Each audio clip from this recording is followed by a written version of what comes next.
look about the state championships today, make some predictions on the rest of the conferences, talk about some UGA news, obviously Georgia Tech as well, and then we'll talk about some NFL news, including the Chiefs and the Bengals, and a little bit of the big storyline. So, Craig, how you feeling today? Feeling good. Tomorrow's a big day, though. Got Yes. my Walton Raiders in the 7A state championship, so I can't wait for it in the midst of it. But I'm looking forward to tomorrow night.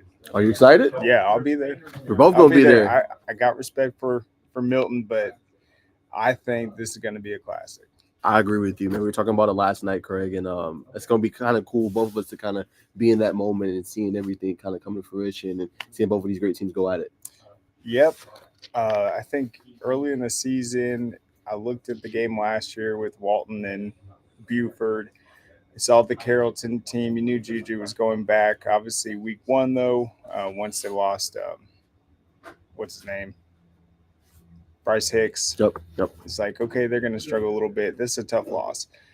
Buford, they aren't as good this year. I mean, I thought last year they had a great team. You have Edric Houston, you got KJ Bolden, they bring in, but Vice Perry, they're right? almost like a sideshow. And then sure enough, I mean, hands down, this is the best matchup. Yes. Milton and Walton, it's a complete matchup. You look at all the different playmakers and how each individual skill set. There's so much that each coach can do. There's so many things in the playbook that they can trick you with, and it's just going to be very interesting. I can't wait for it. And you saw it from a mile away. It took me a couple weeks into the season, but this is hands down the best matchup. You couldn't ask for a better 7-8-1. Sam, we're gonna give our predictions in just a moment, but talk about some top players to watch in Mercedes-Benz Stadium. I'm gonna start with you, Craig. Who are some guys you are eyeing today and tomorrow that you want to kind of see up close and personal? So I think tonight in the 6A game, I think the key player. I mean, there's always going to be a key matchup in each of these matchups, but it's Trey Benton, the running back for Thomas County Central. He took 26, I think, hard carries in that Marist game. He provided all the offensive points. The reason I bring that up is Marist has a good defense. Part of the reason they don't give up a lot of points, the offense does a great job controlling the ball. I think Woodward has a better defense. And so he's going to have that really tough game, move the chains against, I think Woodward has a better secondary. I think they've been more stout. And so he's really going to have to show up, probably play the toughest game of his career. And then I think Woodward can win a close game, but I think it's Trey Benton. Interesting. Great pick there, Craig. I'm going to go opposite of you, and I'm going to go Woodward's running back, Lucas Farrington, 972 yards rushing and 11 touchdowns. As you said, Woodward Academy has the better defense. I think he has to have a big game. The key with Woodward Academy with Landon Walker is being able to have that ability to be balanced, right? Being able to throw it to Ben Grice and Josiah Abdullah, and then being able to lean on Farrington in the run game. So I think that's going to be big tonight as well, being able to kind of be balanced. Yeah, and it's a great matchup. I think Woodward's offense does have explosive playmakers.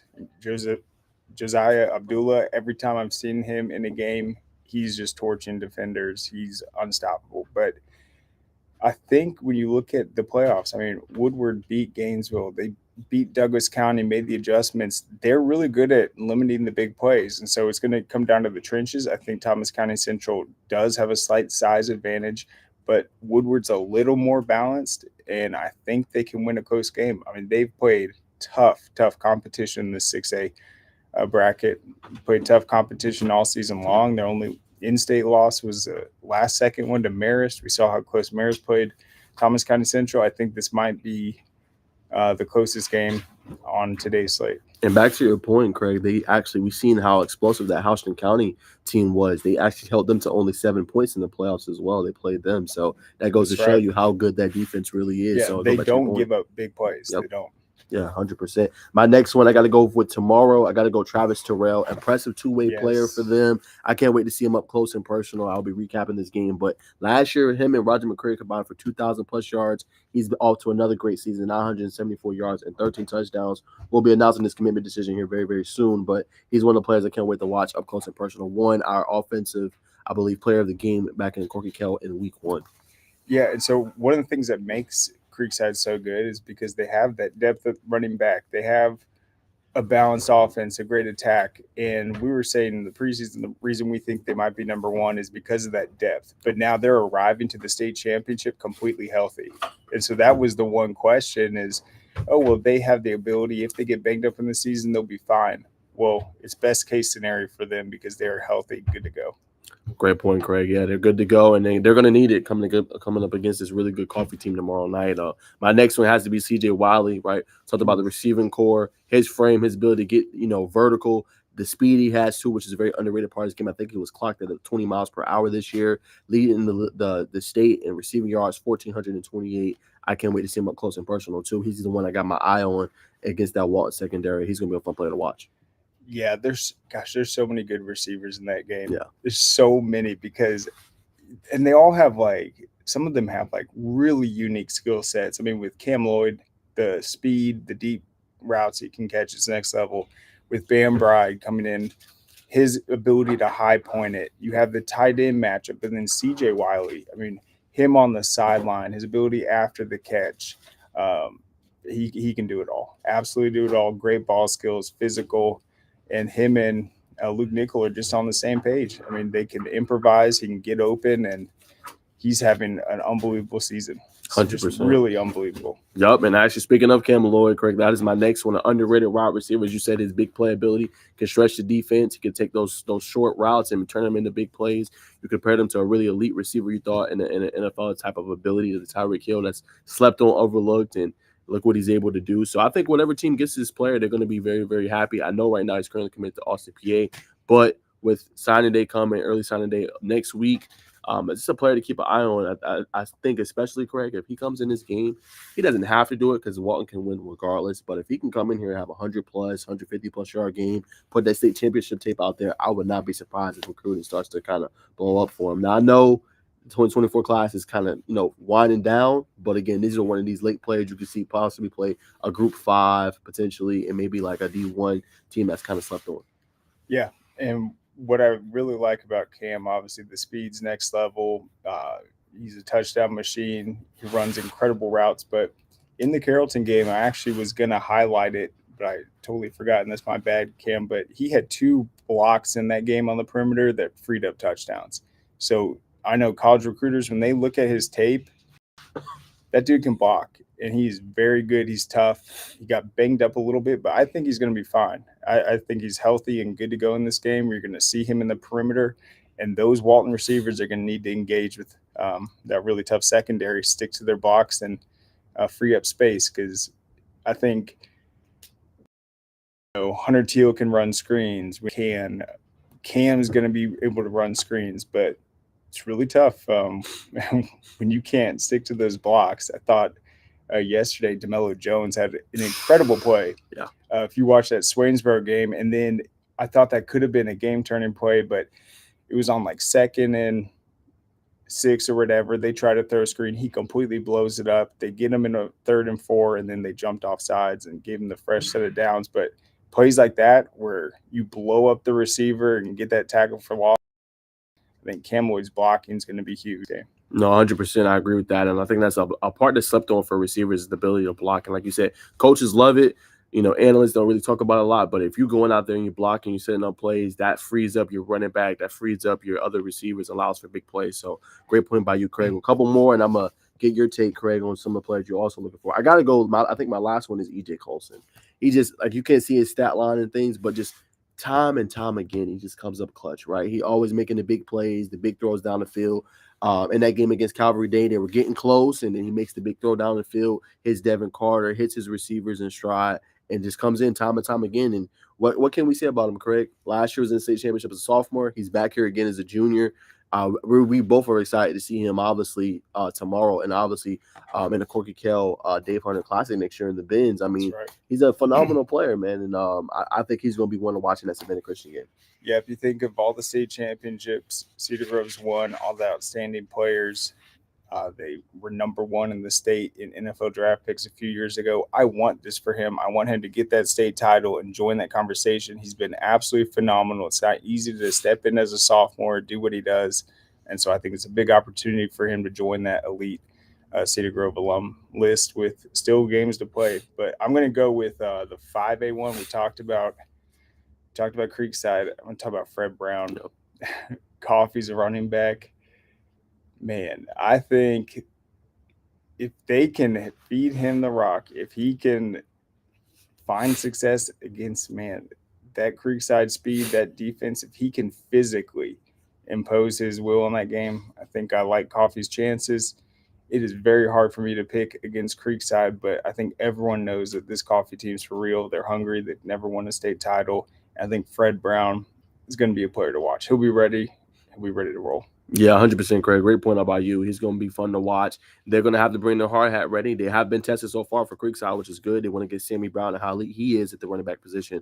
So it's going to be an interesting test, a battle of will, a battle of power, and I think a really good chess match to see which team is going to be able to out-physical the other. Creekside likes to do the same thing. Obviously, they can throw it on the outside with Shane Kelly. Obviously, the quarterback, Vincent Berry's having a very underrated but good season. But it's going to be the battle of wills in that game and who's going to be able to have the most success on the ground. Yep. And speaking of that, I mean, today, Jaden Duke Scott, he's gotten it done every single week this season. He put up, even in their 2 losses, put up big yards on Douglas County, big yards on Colquitt County. He's been unstoppable. He could break off big touchdown runs. And I think he has a chance to really shine today. I'm excited to see him play. Certainly. And I think those are the top players, guys. That's what we got for you right now. So you can check out state championships on GPB. It can be streamed on Twitch, YouTube, through their app, or even if you have YouTube TV, you can watch it on PBS network as well. But now it's time, Craig, for the state championship predictions. I think you made some on your own show, but we're doing this one together. So let's go ahead and start with the hot one, man. Walton Milton. I think I know who you're taking, but let's find out who you're taking for sure in that game. I'm going with Walton, and I lean towards them because I just think they're too senior led, and there's something about a group that's been through all those games they've been in one last time. I think they're going to go all out, match them physically, and really put it on the line. Yeah, I mean, I'm in agreement with you, Craig. I'm not sleeping on Milton.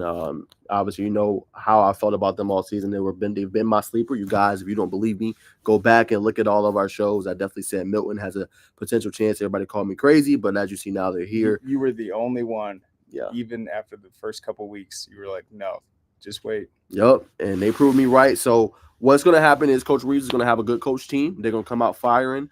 And like I said, I've told Craig, and me and Craig have talked about this on air and off air, and I think this is going to be happening in the makings of that Walton Mill Creek thriller we had a few years ago in 2022, I believe, when they played against each other. But I think it has the makings of that, man. And I think it's going to be back and forth. I think the only difference is Jeremy Hegelinski is going to have the ball last, and I think they're going to get that final score to kind of cap it off and win the football game. But I think it's going to go back and forth. I think you'll see very elite quarterback play between 2 guys who are going to probably see each other in the ACC, Wake Forest for Jeremy Hegelinski and then Miami for Luke Nickel. But I think we're going to get one of the best matches we've seen in the state championships in a long time from the past decade. And I think both of these teams are going to prove me right. But I just think a late game thriller, Jeremy Hegelinski walks it off, wins the state championship, is forever enshrined in Walton glory. Yeah. Do you think we'll see more than 800 total yards of offense in that game? That's where I'm setting the over-under. 800 yards is crazy. That means both quarterbacks have over 400 yards and then rushing too. I could see it. Yeah, I think it's going to be like that. Yeah, I think it's going to be back and forth, whoever gets to stop last. But yeah. I mean, let's look Jeremy's numbers against Carrollton in that first half. It was like 17 of 18. Yep. 270, 3 touchdowns, 1 rushing. And then you had in the backfield about 150. Walton's offense, it's clearly been the best in the state. I don't know how anyone could argue otherwise this season. It just has been. No one stopped them. They completely broke North Cobb. North Cobb fell apart after that game. And I think that's because Walton is also a physical team. Yeah, Cam Lloyd showed up. Yeah, it's underrated. But notice after these teams play Walton, they don't exactly come out hot and bounce back. And that was right when Walton was dealing with all the injuries after the North Paulding game. They really had to readjust. Guys had to step up for them to keep a perfect record, win the region, and do what they've done. But I think they're healthy now, and I just think 1 game left, you're going to get a rabid dog with this Walton team. No, 100%. I think they're gonna do it out. And to go back to your point, Craig, to prove it even further, go look at the Camden County game, and them and playing against them. We know that's a wing T, run oriented, offense, very physical Yeah. team, and they were able to defensively. That's what stood out to me. I was watching at home. Their physicality early in that game was like, okay, hey, this Walton team, and I think that's what a lot of people didn't think about Walton. They thought they were finesse and they look pretty, but no, this is a physical bunch that Coach Bruner has, and they're gonna go toe to toe with you, and they got some guys that are willing to hit you. Justin Kruger, obviously Wendell Gregory, South Carolina commit. They got some guys that are willing to hit you. Ashton Woods. Yep, Ashton Woods. Yep, And yeah, but I still think Milton, they're going to have success through the air. Luke Nichols, for the real sure. deal. They got a lot of weapons, but I think physically, Walton's going to be ready. And it's like whenever there's like a show or like a war movie where everyone's getting beat up and you have like kind of this psychotic laughter when you look at the guy next to you about how tough it is. That's what I see with that Walton defense. It's like even in a game where it gets into that big moment, a key third down, those guys are ready for it. Like they like the big moment. 100%. It's gonna be a fun game, man. That's gonna be a great nightcap for me and you. We're gonna be on the sideline watching it together. So I can't wait, man. That'll be a lot of fun. But Man. let's move to 6A, Craig. Woodward, Thomas County Central. I think I know where you're leaning, but confirm if I'm right or wrong. I'm picking Woodward. Yeah, that's what I But figured. it's very tough, and I don't normally go against my rankings. I think though, Woodward has a better defense than Marist, slightly better. And so I think that Marist was able to limit Thomas County Central to just 13 points. That might be the magic number. Right. I'm not gonna lie, Craig. I almost was I'm very high on Thomas County Central, but you're kind of convincing me with your argument a little bit. I know I do that to you a lot, but I don't know. You're You've been convincing me a high on little bit. Woodward all season, though, Yeah, I looking at their have. roster. Yeah, I mean it's very, very good. I think I'm gonna roll with it. Craig's kind of convinced me. I know Ooh. other shows I've went Thomas County Central, but I'm gonna lean in on the air of caution and kind of go with Craig. I believe his analysis has been doing this for a decade plus, so I'm gonna lean on that, and I'm gonna go Woodward as well. Yeah, I could be very wrong on that one. It's okay. No sleeping on Thomas County Central. They got a big sophomore quarterback, great running attack. Good ends, Yeah, good defensive edges. Yep, they do. but yeah, I just offensively, man, they got shut down. They got shut down that game. Yeah, we are going to see. All right, 5A, Coffee Creekside, Craig. Who are you rolling with? We might differ on this one, guys. I'm gonna go with Creekside. Okay. Well, then we're not. Yep. Okay. I thought you were going to lean Coffee, but Oh man, it's tough. yeah, it is. Maybe Craig will do what he did last week and going switch. Creekside. Yeah, I'm going to go Creekside too. I think this is their year. Same thing with kind of Walton. Obviously, they won in 2013, but a very senior-led group. It's going to start early. I think they got to get a fast start. Not allow them to go ahead because you got to think this Coffee team, they can run the rock with Fred Brown and they can take the ball away from you and limit those possessions. So I'm going to roll with Creekside as well. I just think this is their year, man. And I think the emergence of Shane Kelly and how elite he's been this year is going to be pivotal, especially when they try to key in on the run and stack that box with 7-8 man fronts in there. His ability and their ability to win, Greg, on the outside with Shane Kelly, Dylan Vickerson, who's a 3-star prospect, I think is going to be very, very valuable in this game. Yep. And you look at last year in the playoffs, they lost a heartbreaker, and I think it's easy to argue that Creekside's better this year than they were last year. They could have made a run last year. They came up just short. Yeah. This year they've gotten better. Coffee's going to be a tough matchup, though. They haven't faced a team like that in a while. Certainly. All right, Craig, a couple more. 4A, Stockbridge versus Perry. Who you rolling with? I am rolling with Stockbridge. I think Jaden Duke Scott's been absolutely unstoppable. I like the way they came out and dominated Benedictine, and I think they are a very tough team. And just the tackles for loss on defense, I mean, they get after it. Yeah, we looked at Adam Prince a few weeks ago, just breaking down his tape, the linebacker. Can't wait to see him up close and personal. Don't get to see Stockbridge a lot, guys, but that's going to be fun. But I really want to see what Coulter Jen's able to do in this game. Just received the PWO from Georgia. They don't just hand those out, so obviously he's been having a great season. But I think the matchup is defensively, can Stockbridge get enough stops? I know offensively they can limit your possessions, especially with how good Jaden Duke Scott is. So can't wait to see him up close and personal too. But I'm rolling with Craig. I got to go Stockbridge in this one. I think they get their first ever state championship as well. So I think that'll be big for their program going forward. Yes, they'd be the first ever Henry County school to win. And then, I mean, Perry's going to be a tough matchup. They are a great balanced offense. They're finally healthy again. But that Stockbridge team, Jaden Duke Scott, he's been unstoppable. And when you beat Benedictine like that, got to give you credit for that. 100%. All right, Craig, a couple more. Savannah Christian and Cedar Grove. Who you rolling with? Going with Cedar Grove in this game, and I think historically, you think of Cedar Grove, you think of that lockdown defense. I think it's a new era there. Their offense has been the real deal, led by EJ Colson, Bo Walker, and a lot of guys that, I mean, they went toe-to-toe with Calvary Day, never made a mistake, finished on drives, made the big plays when they needed it. I think offensively, they're the real deal. Yeah, I agree with you, Craig. This is going to be battle of the trenches. It's slept on, but Cedar Grove can run the ball. Bo Walker was a UGA commit, but to see how much can they limit. First off, the two elite players that they have on the defensive line for Savannah Christian, right? You know, they got Elijah Griffin, who's number 2, I think, player in the 2025 class, and they got a standout freshman, Damian Guyton, getting state championship experience right now, and he just received a Florida offer, very high 2027 kid. You don't know about him more, Craig, as well. So can they get enough time? Can they open up holes and gaps for Bo Walker to run through, and can they hold up enough for EJ Colson to throw? That's going to be the matchup to watch for, guys. I'm still taking Cedar Grove, but if they can have success on that, that would be big. And then if they force him into some errant throws, Colson, they got a lockdown corner in Jamari McIvory, who's committed to Northern Illinois. You got to watch for too, Craig, in that game tomorrow. So watch out for that. I am rolling with Cedar Grove, but it's going to be an interesting matchup between that. Certainly. And it's funny, when you think of a Cedar Grove matchup, you normally don't talk about the other team's athleticism, but Savannah Christian has some freaks. Yes, that they do. Freaks. Yes, they do. So we saw them at the 7-on-7. I mean, they have defensive linemen that could run receiver routes.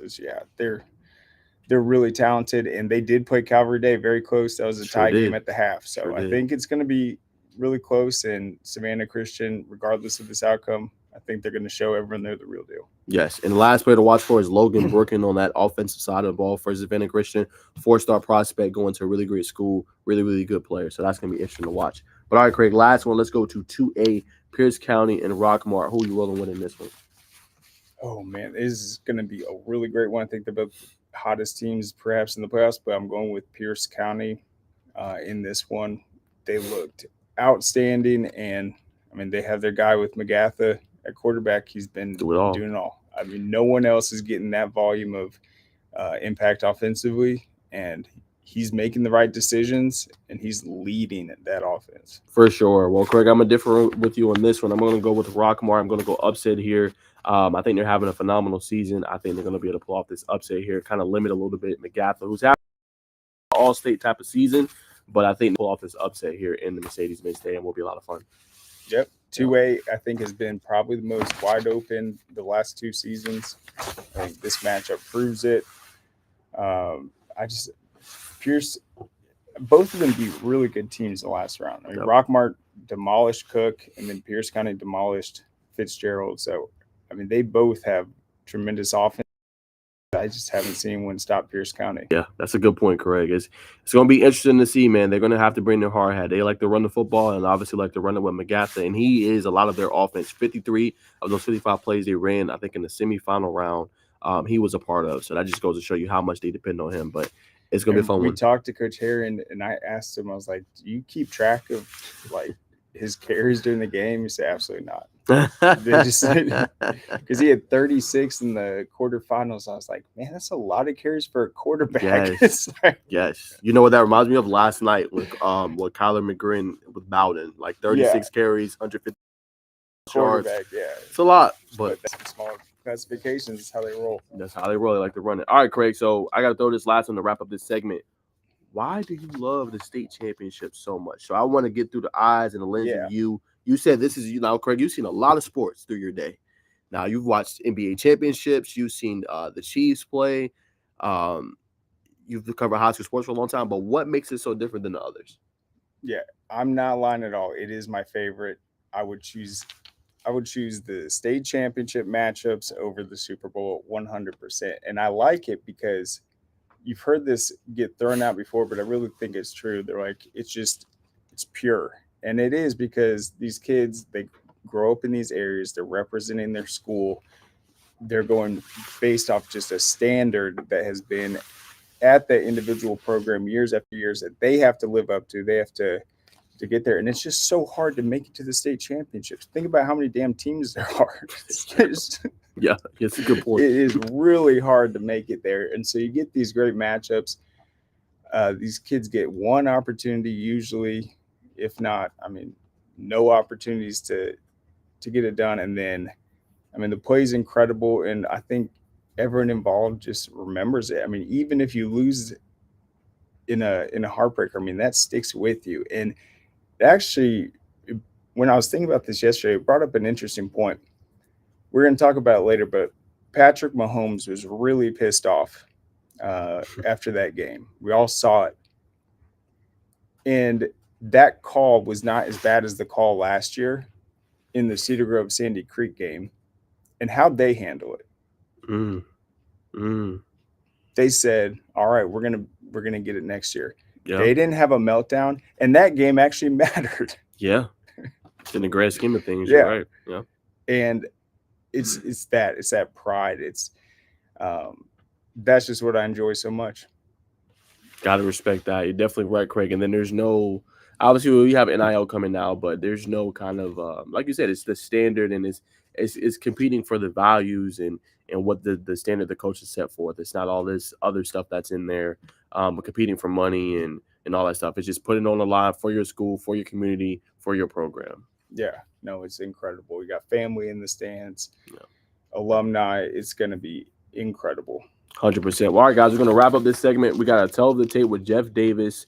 This is the quarterback for the Grayson Rams, senior quarterback. Set a lot of records for them. Got their first 1,000-yard receiver in John Senior's Jr. this year. Also, he had a great season, 42 total touchdowns and 1 interception. So we're going to roll his tape. With a new coordinator, with a new coaching staff. I mean, he's getting it done. He picked it up flawlessly. Yes. A lot of growth.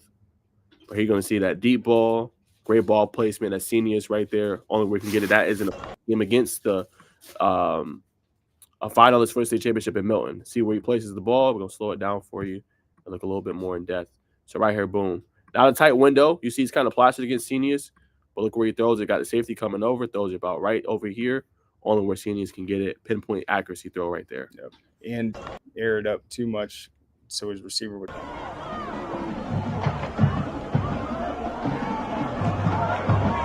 job hitting the corner. Right there. Looks like that was Fox. Same thing here. Go ball. Receiver's not having to slow down. And the great thing right there, we're just going to break that down one more time, guys. So, boom. You see it right here. Great job by Seniors. Beats the defender. Look at the safety. So, again, if you throw it too much inside, that's a pick, right? So, he does a good job of throwing it over here, guys, only where Seniors can get it. Look at it. Boom. Look how far the safety had to come over. Pinpoint throw right there. That is not easy to do. Boom. Looking for his favorite target again. Beats him off the line. Again, safety's coming over. Those are only where Seniors can get it. Let him run with his speed. It's against Walton. Yup. In the bins.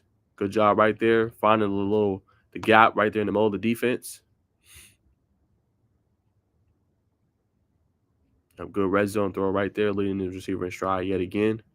So you're seeing the deep ball. You're seeing the dual threat ability right here. Boom. Nice. Nice job just hurdling the defender, not going down. I'm going to get a tutty right here. Boom. Love this too. We're going to slow this one down just a little bit so you guys can see a little bit more in depth. So right here, you're going to see that's cover 3. Look how much they're off. One single high right here. See how he goes back? Boom, he's already beat. So good job. I think that might be Aiden Taylor. So boom, right here. Look at him get past him. Safety's beat. One-on-one coverage. Boom. And safety should have been higher there, but great job right there fitting it into the zone. All right, same thing here. There's Walton, one deep safety. Good job right there. That's Sonderman trying to get there, but good job getting it, throwing it right there right before he got there. Same thing here. Now you see the beauty of the deep ball. Let Seniors get up under it. Big time throw yet again. I think we got one more after this one. All right here, right in the red zone. Boom, looking to break contain. Keep his eyes downfield. That's lovely. Nice touch. Pinpoint, as Craig just mentioned. Great touch right there. We're going to play it one more time. Boom, you see it right here. Nothing really open. He's waiting. Great coverage right here initially. But look, breaks down, looking to get out of the pocket. He's not looking to run. sees his receiver come open, he has his hand up, this guy's coming down, boom, pinpoint accurate throw. Doesn't get much better than that. So, Craig, I'm going to throw it to you, man. What stands out about that tape? Well, on that last play, we see quarterbacks try to attempt plays like that, and that's how you get interceptions in the red zone. Yep. Like, he made the right decision, put it perfectly. And I like his connection with Cineas because he's not getting clean releases. He's best coverage on a lot of these, and so the time depends on him knowing when is he stacking them, and he's hitting them with perfect timing down the middle. Down the sideline. But when you are in situations where they're pressing you, it can throw off the timing, but not with him. No, and I think that's a great point by Craig. He's throwing his receivers open. You see how great his deep ball is. He's not just a pocket passer. He's mobile and agile. He can move out of the pocket. He's not just looking to run, too. I think that's the part, too. Can he run? Sure. We've seen it on that hurdle for the touchdown, but he also looks his eyes downfield and makes pinpoint accurate throws as well. Again, had a marvelous season, reason why they made the semifinals. He's definitely going to be sorely missed for that Grayson program, but you don't get much better than that. 42 touchdowns, only 1 interception. I think over 70% completion percentage. That's getting it done. That's playing Class A, 7A football and playing at a high level. Yep, they came up just short, but he really came on strong in that season. Had great numbers and made that season really exciting. And it's not easy to do with a brand new coordinator. It certainly is, and a brand new coach, head coach. Yeah, so great job by you. Thanks for sending that film in, Jeff, and hopefully the recruiter starts to heat up for you, man. Just want to give you a little bit of exposure and show some love as well. All right, Craig, let's move to the second segment. I'm going to get your thoughts first before I share mine. But what is the latest around the Georgia program? Got the transfer portal, got things coming in, things coming out. What are you hearing, Craig, out of the Georgia program? I was a little surprised. I think we're all getting used to how this transfer portal thing's going to work. Yep. But it's interesting because you're losing positions where these guys contributed a lot. Yeah. And so it's like, okay, so why are they leaving? Like, it makes sense with Brock Vandegrift leaving. Yes. But it doesn't necessarily make sense when one of your top receivers, Muse, is leaving. Yeah. Because he had that role. He's had a great program. He's made an impact. Yep.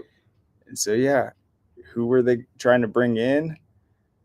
It's very interesting. I think people are in this wait-and-see approach. You had Luke on last week. You were talking same sort of deal with Clemson. They're losing some really talented pieces from specific position groups that they're now going to have to replace. I think it's interesting, and I guess we'll find out why this is taking place when we see who comes in. Yes, we certainly will. As you mentioned, Makai Muse is one of the guys leading returner. That was kind of a head scratcher there. But I think the interesting part is, Craig, they only have 2 wide receiver commits from the 2024 class. So they're going to have to hit the portal and do some things. And we saw Don Blaylock leave last year. And then actually, I've heard through the grapevine, they are targeting Vanderbilt transfer London Humphreys. They're already hosting him on a visit.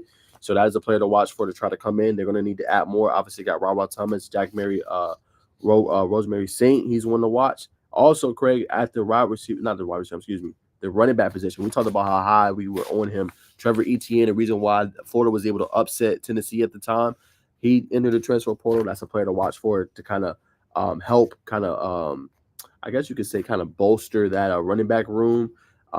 Not likely, but it's a player to kind of keep an eye on as well for Georgia. And Craig, we got to talk about the big one. Dylan Raiola is supposed to actually enroll this week, so we got to talk about that, Craig, as well. He is supposed to be visiting Nebraska, and Rusty brought up a great point on his Dogs HQ YouTube channel and on the website and said that, he's really supposed to enroll this week, but he thinks it's all but certain conclusion, especially with him taking that visit to Nebraska this weekend when he's really supposed to enroll at UGA. And one more thing, I want to get your point on this, Craig. I don't understand why he would go to Nebraska. I get Matt Rule, but I've heard through the grapevine, Kyle McCord, the former Ohio State quarterback, is supposed to go there. He's transferring. So it's like more than likely, unless you beat him out, you're going to be a QB2. Why not be a QB2 at Georgia where you can grow and develop and get better instead of going to Nebraska? I mean, what are your thoughts on that? I think the only reason he would transfer somewhere other than sticking to Georgia is if he is in this mindset where he wants to play next year. And so that cooks it. And then you look at Brock leaving.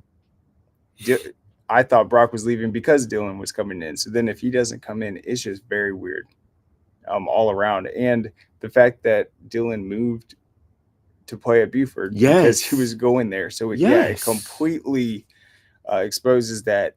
I think the only thing that would lead him to another program is if he's saying, okay, maybe at Georgia, I'm not going to play this year or next year. I want to play year one. I'm good enough. And that's why. But then Nebraska's having to basically bet on him, put him at the front of the line, and basically screw over the guys they've already made promises to. So I don't know, but no one saw that coming.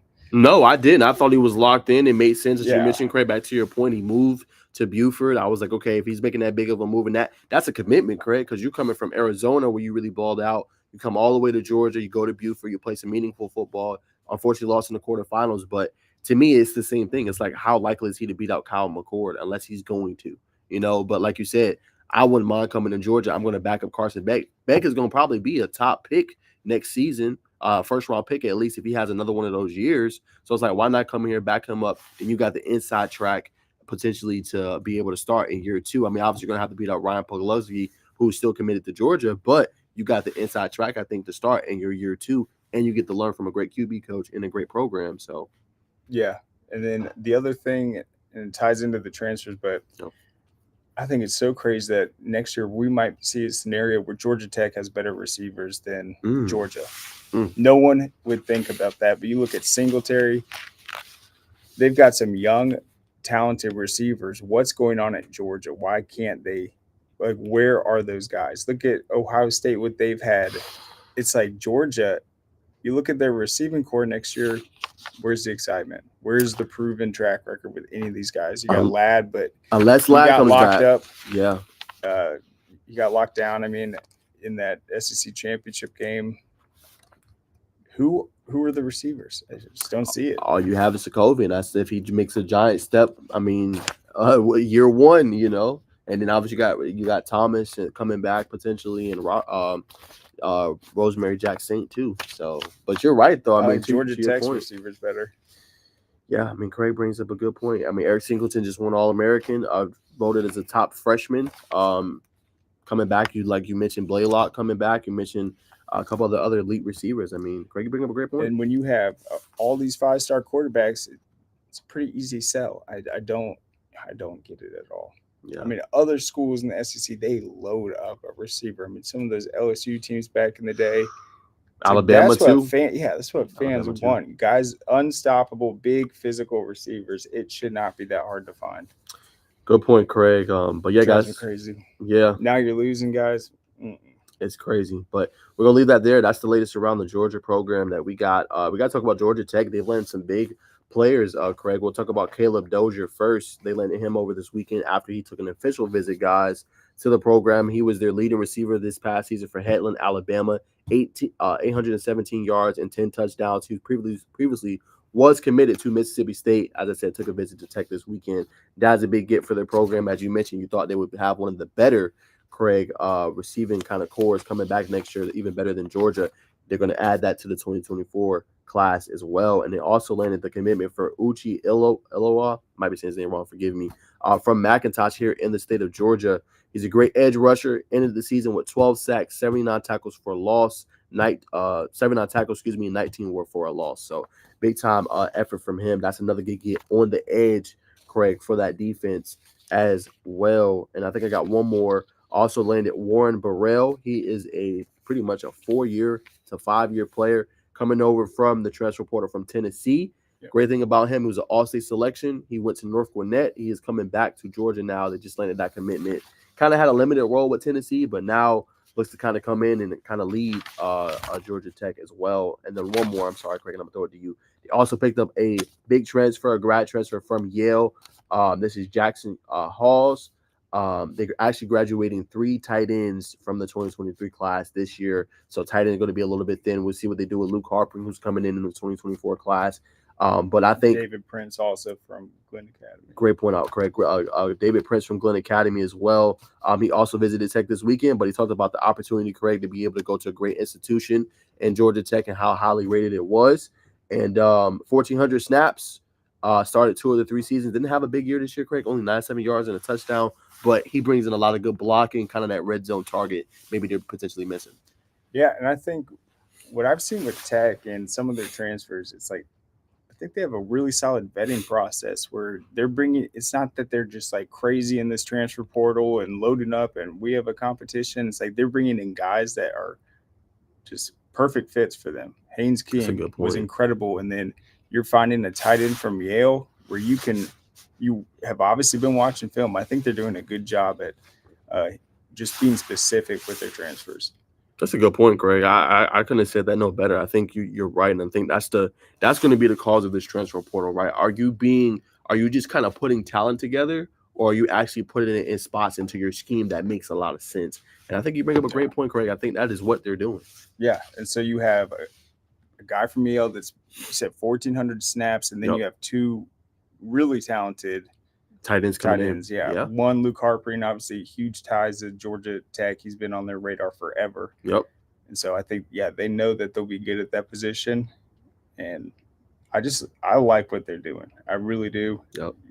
Look at the receivers. Yeah, I was just about to mention Isaiah Canyon. Yeah. I mean, and you added that to an already good receiving core. He may not play his first year, or maybe he will. Maybe be an Eric Singleton case. We have to see. Yeah. But you look at him, we've seen him play 6'3", 190 pounds. He's going to get even bigger. He is a huge target. Yes. Big time mismatch. And it goes back to your point. You were saying what Georgia's missing with those physical receivers. I think he's definitely that. Yeah. No, it drives me crazy, man. Where are these? I mean, you aren't going to have an AJ Green every season, but it's like Georgia, I mean, they should be able to get these like 6'3", 6'4", 200-pound athletes out in the perimeter. I just don't get it. 100%. Craig, I want to get one more point before we move to bowl predictions for it. I want to get your thoughts, Craig, on actually I did a video on this. They have retooled their offensive line, Craig, for the Colorado Bluffs. So I just want to get your quick thoughts on this. So they got obviously the 5-star offensive tackle Jordan Seaton. They added Amari Ward from Jackson State. They added Khalil Benson, Justin Mayers from UTEP, Benson's from Indiana. They also added Tyler Johnson from Houston, and then Yakiri Walker from UConn. So my quick thoughts, and I'm going to throw it to you, Craig, because I want to get your thoughts on that. I said it's great that you're bringing in all that talent, but the thing with football is you can have the most talented team, but it's going to be how does that all kind of coincide together as a good cohesion? You know what I'm saying? How good will they really be? Because it's all about the offensive line coach. You can get the top talent because they had guys that were 6'6", 6'7", but I think with the offensive line, you correct me if I'm wrong, you got to be mobile. You got to be agile. You got to be able to – sometimes you're going to get beat to a spot. How do you recover from that? You know, I think it's big. So the offensive line coach, they got the talent coming in, Craig, but it's going to have to kind of mesh together, and it's going to have to be in continuity. I think that's the most important part about offensive line. It has to be a lot of continuity there, obviously experience, and they have to be able to fit into one. And the offensive line coach is going to have to develop them. Absolutely. I already said I don't think it's going to be a fun offseason at Colorado. They're going to have to really put in the work. The harder it is, the more it sucks, I think the better they're going to be. They have to prepare, and they've got to be tough in the trenches. That was the biggest weak spot. I almost think that this team, though, they have to reinvent themselves. This is the first offseason, but it's like they need to, instead of, I would say, emulating the flashy, the newness aspect of what they were doing in the college football landscape, it's like get tough, be driven by your offensive line, and then come out and like just have a completely different look on the field and product. I think if they can reinvent themselves, I think that's the only option. They can't keep doing more of the same. 100% agree, guys, especially with Craig. Great point by him. Going to have to reinvent. And like you said, they're going to have to make it tough because that's the only way you get better. Got all the talent coming back. I mean, they should be a better team even next year, Craig. Going to have Travis coming back. Going to have Shedeur Sanders coming back. So trying to improve this offensive line that was kind of a weakness of the team last year, excuse me. So I think it's going to be interesting. Yeah. I mean, if they say, you know what, they might fall short of the goal, but we want to have the best offensive line in our conference this season. Yeah. As long as that's driving them this offseason, they're going to come out and be okay. But they really have to try to, take what was the biggest weakness last year and at least try to make it the strength. Great point, Craig. Yeah, Craig dropping some bombshells and some science today. So definitely listen to him, man. But all right, Craig, we got to talk about some of these games. So I thought it would be good for us to talk about some of the bowl games up into our show next week, as it's the 19th, and then we'll talk about the bowl games after that. But we'll start with the Myrtle Beach Bowl, Craig. That's Georgia Southern versus Ohio. Got to give a quick shout out also as well to the teams in state. All four major programs, Craig, are playing in the bowl game: Georgia State, Georgia Southern, Georgia Tech, and UGA. So shout out to them for that. But who are you taking in that matchup? I got Georgia Southern. Georgia Southern. Yep. Thought the Sun Belt was great this year. They played some great matchups. They looked outstanding against Georgia State. I think they'll have a nice crowd, and Georgia Southern's they're a fun program. All right. It'll mean a lot. All right, so me and Craig agree together. Georgia Southern, I'm going with them as well. That should be a good game for them in the program, and then we'll continue to ball out. All right, Craig, got a Celebration Bowl. Got Florida A&M versus Howard. Teams we don't talk about a lot, but HBCUs. Who you rolling with in that one?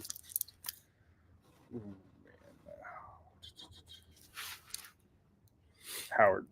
Okay, let me mark that down. Craig has Howard. I'm gonna roll with Florida A&M. I think every year they do a good job of recruiting.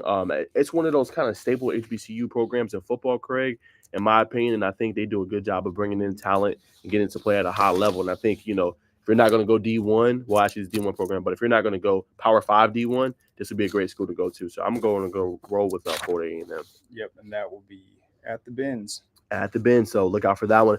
Next one, Craig, we got New Orleans Bowl, Jacksonville State versus Louisiana. Who you rolling with? Jacksonville State.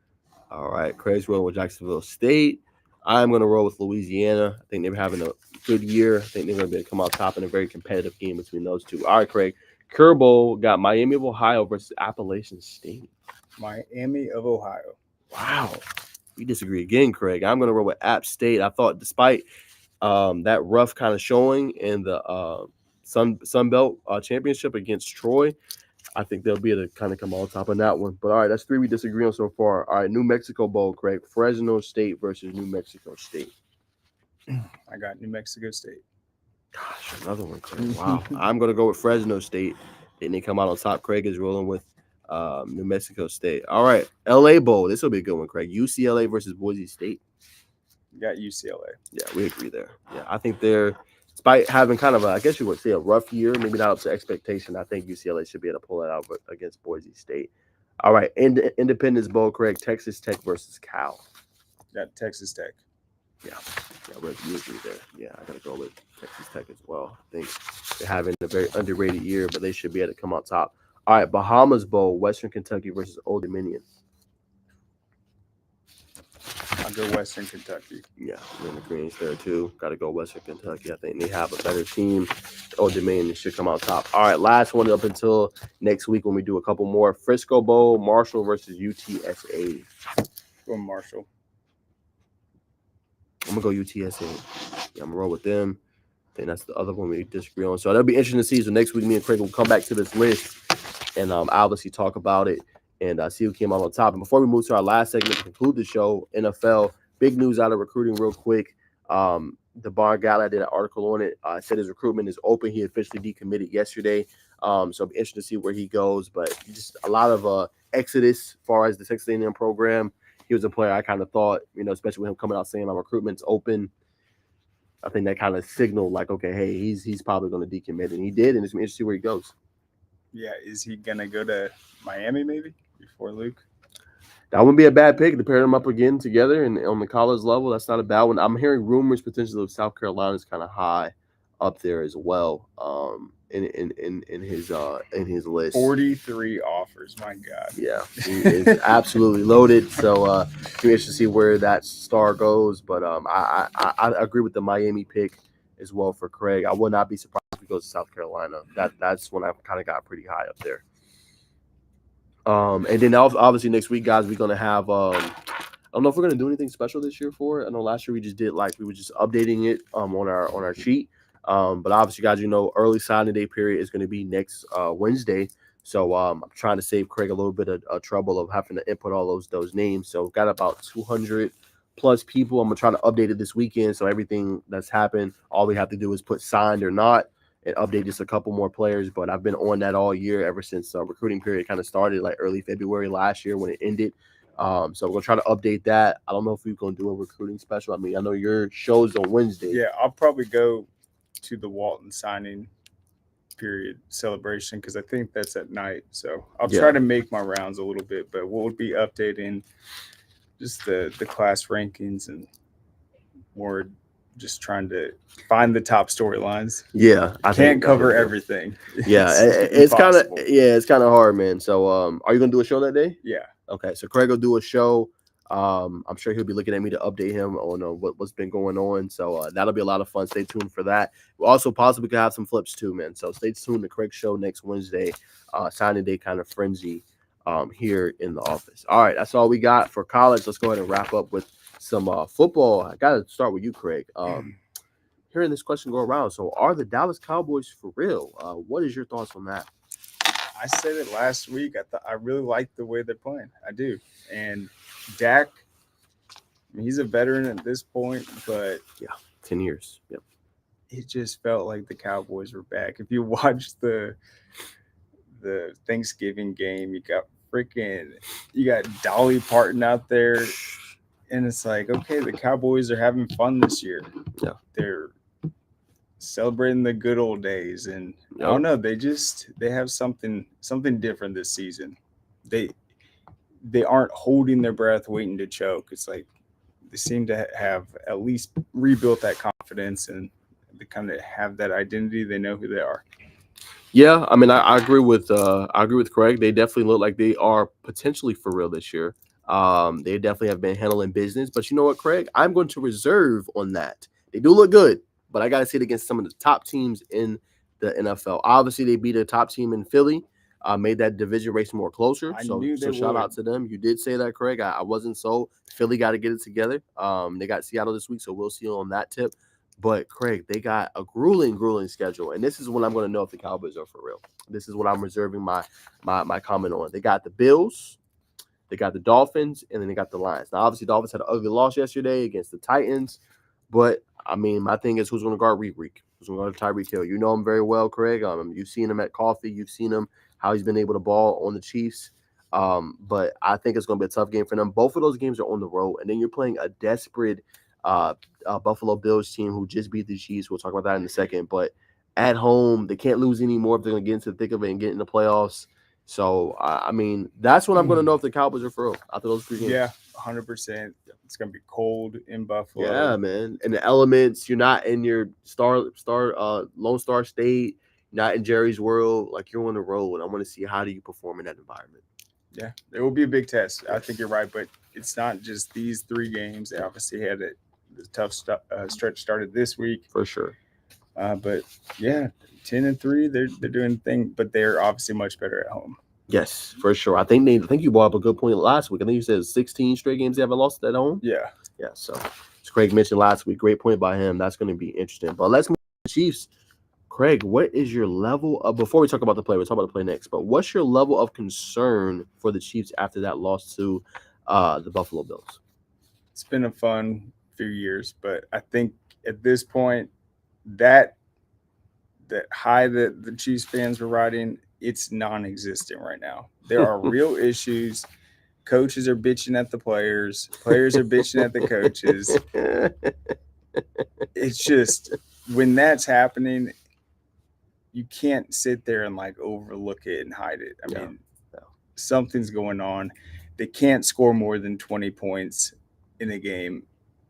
It just, they haven't put it together. I don't know what it is to blame. Mahomes has had games where he hasn't looked good. Mm-hmm. He's had some bad games. So it's not just, it's everyone else but him.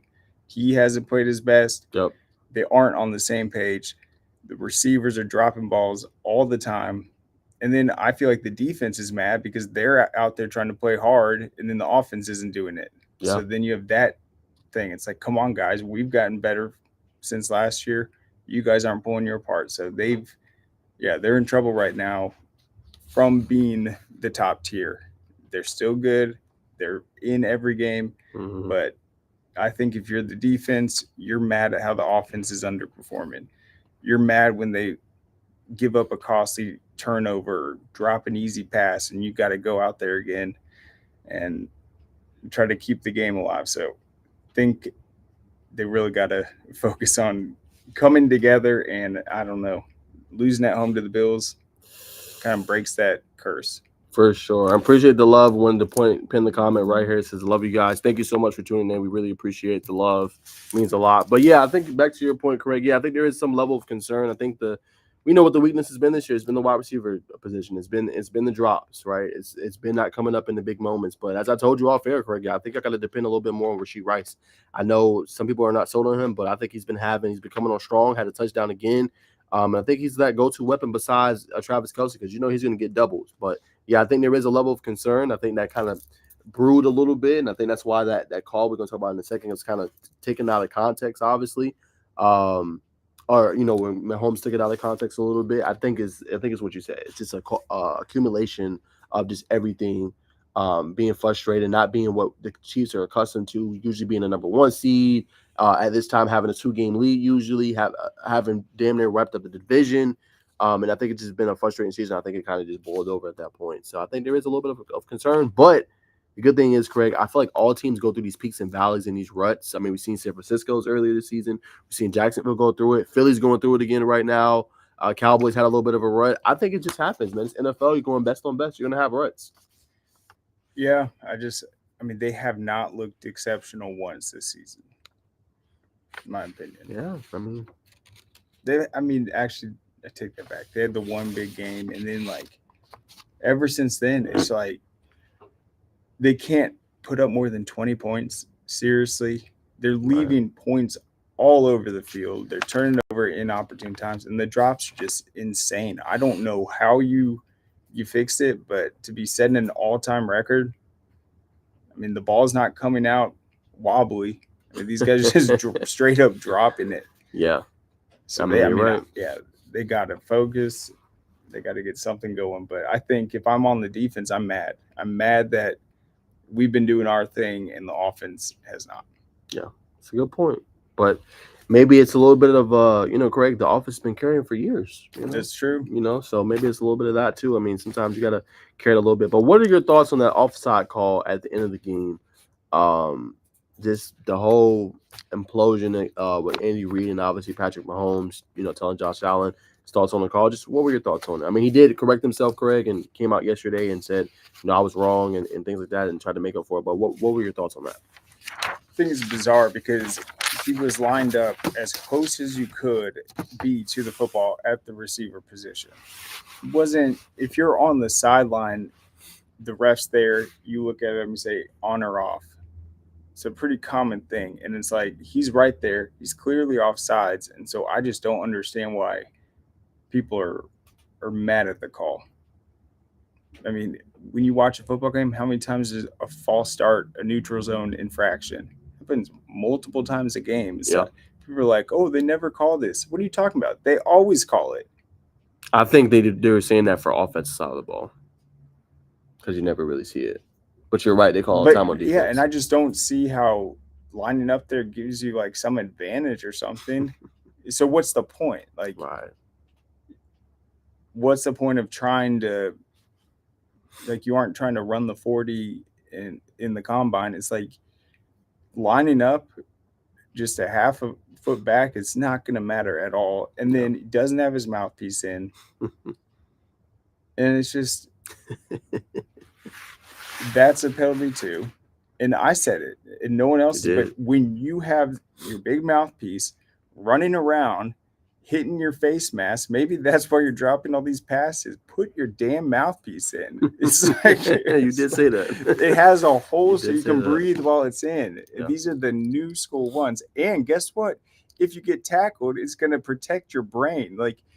What's he doing with this thing? Dangling around, flopping around, dropping passes, lining up off sides, and then they want to blame it on the refs. All season long, they've been making mistakes. I think my comparison to how Cedar Grove handled a bad call, a worse call, one that wasn't a matter of close either. Yeah, that was a 2-yard difference where they called it a touchdown when it wasn't. The damn guy that had the football was tackled, and someone else went in the end zone. They called a touchdown. Said, hey, that's part of the game. To sit there, not play your best, lose at home to the Bills, and then blame it on the refs, that is just a bad look. You can be mad, throw your helmet down, but don't go there later and whine about the referees, especially when you've had plenty of calls go your way. Woo. Hey, that's a true Chiefs fan right there. So it's embarrassing. Yeah. I think Craig summed that up well. I don't really have too much comment on it. I think that comes from a true Chiefs fan that kept it 100. I mean, he keeps it 100 on his Chiefs. So, I mean, I don't really disagree with nothing Craig said. I definitely agree. And that was on my mom and Tripp's anniversary. So how are the Chiefs gonna lose like that? Yeah, that was. You gotta give my mom a win on her anniversary for sure. So we'll see how it pans out. I mean, I think the Chiefs will be okay. They'll be fine. But yeah, they got to get it together and they got to play better football. I mean, 100% right. And I think you've seen a more desperate team in the Bills compared to the Chiefs, because if they lost, I mean, the Bills were done. So and now it's a little bit of culmination of everything. But we're gonna leave it there. We're gonna move on to the Eagles, Craig. And you think it's time to worry about the Eagles after their I would say loss? It would have been one of the best plays ever. If it stood, it would have been. Oh, for sure. Yeah, for sure. We got to add that. Yeah. It was still epic, but yeah. Yeah, no, for sure. He was offsides. Yeah, 100%. All right. Yeah, but no. What do you think about Philly? 2 blowout losses, NFC powerhouses, NFC contenders. Just what are your thoughts on that? And them, is it time to worry? Yeah, you called it. The secondary's been weak, and then when you're giving up big plays, and you weren't taking advantage of all that talent on the defensive line, when you can't get off the field on third downs, that is always a concern. You're not performing as well in the second half. We saw that last year. They're kind of lost the ability to get back in the game once things start to go bad. So there's definitely a concern, but I still think they're top tier, 100%. Yeah, I think they're going through one of those ruts. I think there should be some level of concern to Craig's point, especially defensively, giving up 400 yards the past 6 games.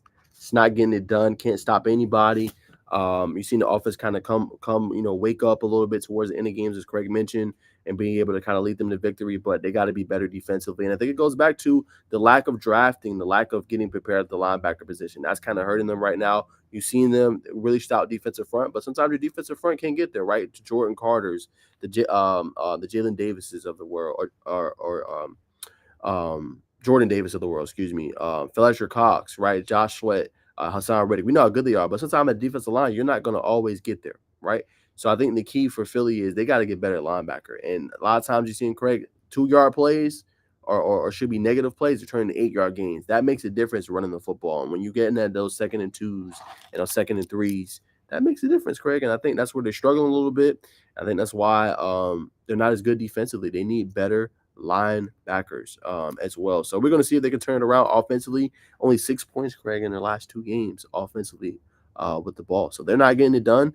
No. They got to do better. And there's too many turnovers in the game against Dallas. 3 turnovers, 1 by Hurts, 1 by Brown, and 1 by Devontae Smith. Yeah, it's going to be tough. Yeah. They have not faced this situation in a long time. Yeah, like a really long time where they've been struggling in a drought like this. But I have a question. Who do you think is going to win the NFC South at this point? Oof, that's a good one, Craig. 3 teams tied up. I would have to lean more towards maybe the Saints. I mean, I know the quarterback situation is not the best with Derek Carr, who's been struggling.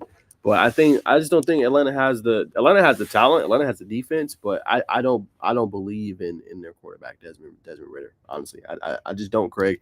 And I think he's shown it. I think in his starts he has like 11 touchdowns, 9 interceptions, 8 fumbles. That's not getting it done. The fumbles in the last game were unbelievable. Yeah, they just kept dropping. Yeah, it's ridiculous. But if I had to say, I would go Saints. What about you? I'd say Saints or Bucks. Okay, Saints or Bucks. But yeah, I just find it interesting. It's just a really strange division. But yeah, it is. One of those years. Remember the NFC West a couple years ago, or a decade ago, when they had Marshawn Lynch and they were like 7-9, and it was like, should they really host a playoff game? That's what it reminds me of.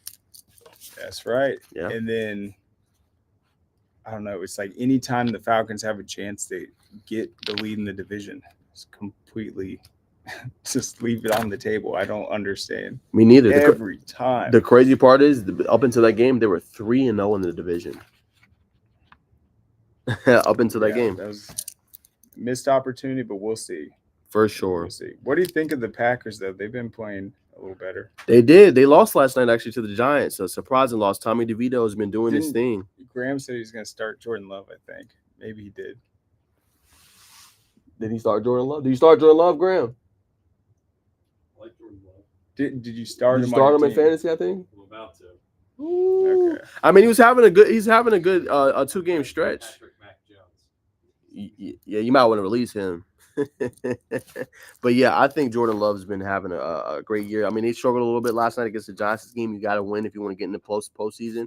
And the NFC, if you look at the NFC race, Craig, it is pretty tough. So that's a really bad L for them. But that just goes to show you any given Sunday, any given Monday, any given Saturday in the NFL. But let's wrap up with the best games this weekend, Craig. I see you looking at the list right now. I got to go first one. I got to go Steelers-Colts. It's a big-time game. Steelers are reeling right now, not playing well, just lost to the Patriots. They got to play the Colts, who just suffered their first L in 4 games, had a 4-game winning streak. But big-time game for both teams. You don't want to lose. If you lose, you hurt your playoff chances. Colts will be at home. Steelers, it's a must-win game for both teams. Yeah, no, that'll be a good one. Let's see. I think it's one we already talked about, but yeah, Cowboys-Bills. Yep, that's going to be a good one. I mean, that's top-notch at Buffalo in the cold. Yep. Buffalo's a 2.5-point favorite. The Ravens-Jags. Yeah. A lot of people are talking about the Ravens. I'm high on them. Mainstream sports coverage in different countries, even when they ask who's the hottest team in the NFL right now, who's your favorite, people feel like the Ravens are built for that run. I think they are. They can run the ball when it gets cold, Craig. I know we're in a passing league now, but they got a really good defense, and they can run the ball. That's what you need come January time. You know that really well, Craig. And I think they're going to be the 1 seed this year. I think for a change, it's not going to be the Chiefs. No disrespect. But I think the Ravens are going to have the home seed, and it's going to be hard to come to M&T Bank Stadium and get a win. And for the Jaguars, this is a must-win game, Craig. We're not talking about enough. 2-game losing streak right now. The Texans are right on them. Indianapolis is right on them. They only hold a 1-game division lead. So this is a must-win game for Jacksonville. Cannot lose 3 in a row and try to win the division. Who do you think wins this one? I think Ravens. I think they want that 1 seed bad enough. I know Jacksonville can't lose another one, but I will have to go Ravens. I'm going Ravens as well. Yep. And the Cowboys, Bills, I'm going Bills. It's a must-win game. Cowboys don't need it as bad as the Bills do, in my opinion. And I'm going to go upset with Steelers-Colts. I'm going to go Colts with the win there. Broncos-Lions, Craig, is another underrated game. Broncos is the only game behind your Chiefs. They've been playing really well on a winning streak right now. Lions are reeling a little bit, 9-5, kind of a must-win game for both. I mean, Lions, you're going to probably win your division, but you don't want to keep reeling like this going into the postseason. I'm going with the Broncos because things aren't going well with the Chiefs. They're going to take advantage of it. Yeah. I'll roll with the Lions on that one. They got to win that game. I think they hand Broncos their first loss in weeks. All right, another big one, underrated one, Craig, but I think will be a good one. Jets, Dolphins. We're seeing we got to give some credit and some love to the Jets, Craig. I mean, they're not offensively, but defensively, they have kept them in games. They're keeping these games low scoring. They shut out a really hot C.J. Stroud coming into that game, only held the Texans a high-powered offense to 6 points. I mean, they're getting it done defensively. We got to give them some love. Yeah, that would be a good one. I still roll with the Dolphins. Yeah, I'm going with the Dolphins. Yeah, but I think the Jets are playing really, really well. Yeah, and it's a big-time matchup against the Dolphins. A lot of people will be tuned in. They've been so exciting. Yeah, and then my last one is Eagles-Seahawks, must-win game, really for both. I mean, Philly, you want to stay kind of up there. I think, I know everybody's giving them a Sherlock favorite for San Fran to win, but guess who San Fran plays next week, which we'll obviously talk about. They got the Ravens next week at home, so they still have a path to the 1 seed if they can get it together. I think this is a must-win game for them on the road in Seattle. And keep this correct, they have not beaten Seattle in 15 years. Dang. That's a stat for you. Yeah, it is. Yes. It's hard to pick against the Eagles. I'll go with the Eagles. Go with the Eagles, too. Before we wrap, I'll throw it to you, Craig. Any other storylines or things that stand out to you that you want to talk about before we wrap? No, just go to scoreatl.com. We'll have our recaps for the state championships posted there. Yes, and are you going to be at the Benz today, or are you going to reserve for tomorrow? Tomorrow. Okay, so Craig is going tomorrow. I'm going to try to go today. Later on, probably after this first matchup is done. But yeah, you guys can look forward to that. As Craig said, go to scoreatl.com. That's all we got. Craig will have a show tomorrow as well. Stay tuned for that. I'm sure he's going to talk a lot more in depth about the Milton matchup versus Walton and kind of recap the games from this past week, early in the week from the state championships. But that's all we got. Thanks for tuning in. Appreciate the love from everybody. We will see you guys very, very soon, and enjoy the state championships and enjoy the rest of the week. Peace.